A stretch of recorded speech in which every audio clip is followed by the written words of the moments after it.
মধ্যপ্রাচ্যের আকাশ বাইরে থেকে যতটা শান্ত দেখায়, ভেতরে ঠিক ততটাই ভয়ঙ্কর কিছু প্রস্তুত হচ্ছে। কারণ ইরান এখন আর শুধু প্রতিরক্ষা করছে না, তারা দেখাতে শুরু করেছে তাদের আসল ক্ষমতা। এমন একটা বিমান যেটা নিজে গুলি চালায় না, মিসাইল ছোড়ে না, কিন্তু পুরো যুদ্ধটাই নিয়ন্ত্রণ করতে পারে আকাশ থেকে। এই বিমানটা হলো বেরিয়েভ A-50। এটাকে বলা হয় উড়ন্ত রাডার স্টেশন। এর উপরের বড় গোলাকার ডিস্কটা শুধু দেখানোর জন্য না, এই জায়গাতেই লুকিয়ে আছে এর আসল শক্তি। এই রাডার একসাথে বিশাল আকাশ স্ক্যান করতে পারে। যেখানে সাধারণ ফাইটার জেট কয়েক কিলোমিটার দেখে, সেখানে A-50 কয়েকশো থেকে প্রায় 1000 কিলোমিটার পর্যন্ত নজর রাখতে পারে।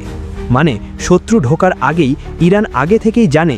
আর শুধু বিমান না, নিচু দিয়ে উড়ে যাওয়া ড্রোন, এমনকি ক্রুজ মিসাইলও ধরা পড়ে এই সিস্টেমে।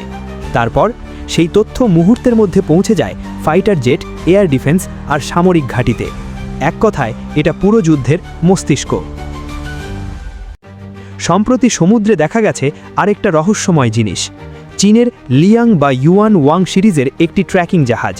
এটা সাধারণ যুদ্ধ জাহাজ না, এটা এক ধরনের ভাসমান স্পেস মনিটরিং স্টেশন।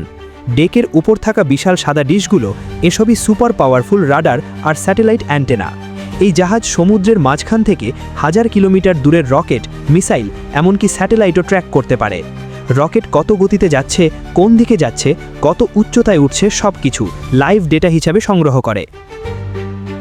সবচেয়ে ভয়ঙ্কর ব্যাপার, হাইপারসনিক মিসাইলও ট্র্যাক করতে পারে, যেগুলো ধরতে পৃথিবীর খুব কম সিস্টেম সক্ষম।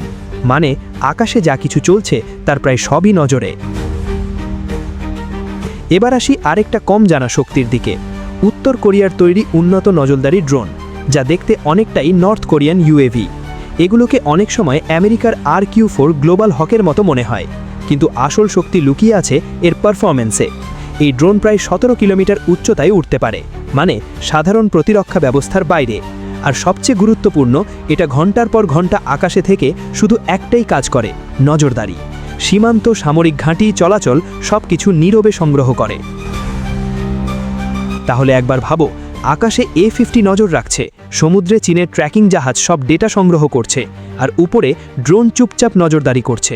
এই তিনটে একসাথে কাজ করলে পুরো যুদ্ধক্ষেত্রটাই হয়ে যায় একটা লাইভ স্ক্রিন।